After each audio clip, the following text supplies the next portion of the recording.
Bismillahirrahmanirrahim. Hari ini saya akan review tentang satu buku yang saya baru baca, dan buku ni sangat-sangat menarik untuk saya share pada semua orang. Tajuk buku ni adalah Kerugian Dunia Kerana Kemunduran Umat Islam. Buku ni ditulis oleh Abu Hasan Ali An-Nadwi.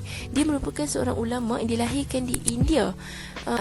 Satu benda menarik tentang Syekh ni, dia pandai dalam dua-dua bidang.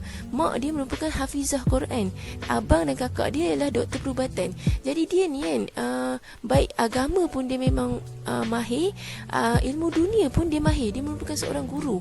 Dan bila tanya apakah hobi dia, dia cakap dia memang paling suka baca buku. Dia dah baca beratus-ratus buku, dan even dia memang dah tulis banyak sangat buku pun.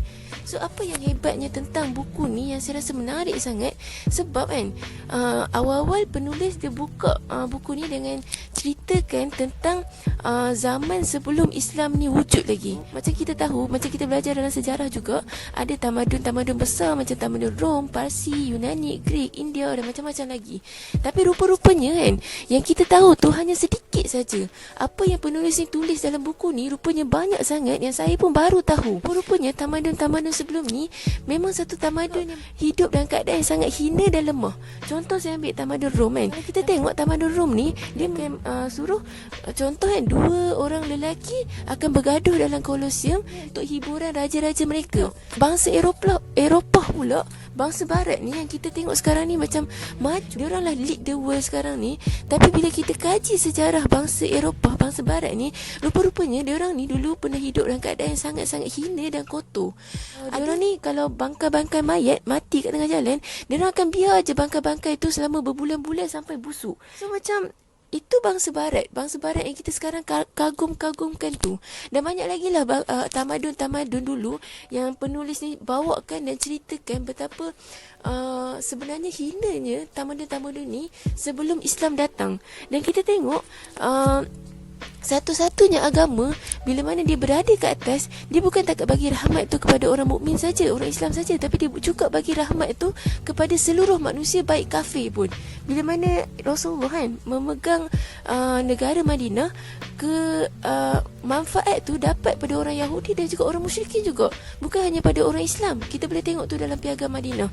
Dan kita tengok kan, penulis pun ceritalah tentang macam mana Islam ni daripada zaman Rasulullah sampailah ke zaman Abbasiyah, macam mana dia boleh memerintah, memimpin dunia ni, sampai kan orang masuk Islam bukan dalam keadaan kena paksa, tapi memang nampak kehebatan dan kemuliaan Islam tu sendiri, dan masuk sebab kerelaan hati tu sendiri. Kita tak nampak apa-apa agama yang dapat buat macam tu selain pada Islam. Dan selepas tu kan, awal dia cerita pasal tamadun sebelum Islam, lepas tu dia cerita pasal kehebatan Islam tu, dan selepas tu dia cerita tentang bila Islam ni dah jatuh sampailah ke dunia kita hari ni.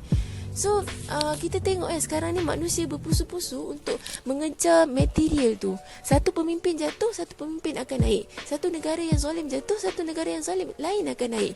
Dan benda tu, the cycle is keep repeating.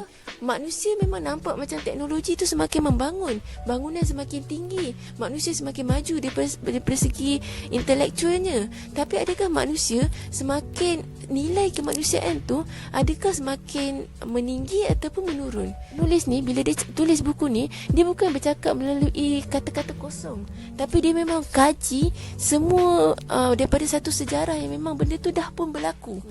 So macam mana kita nak tahu kan, adakah apa yang akan jadi? Betul ke dunia ni akan rugi kalau Islam ni tak memerintah? Dan kalaulah Islam ni yang memerintah, apa yang akan terjadi?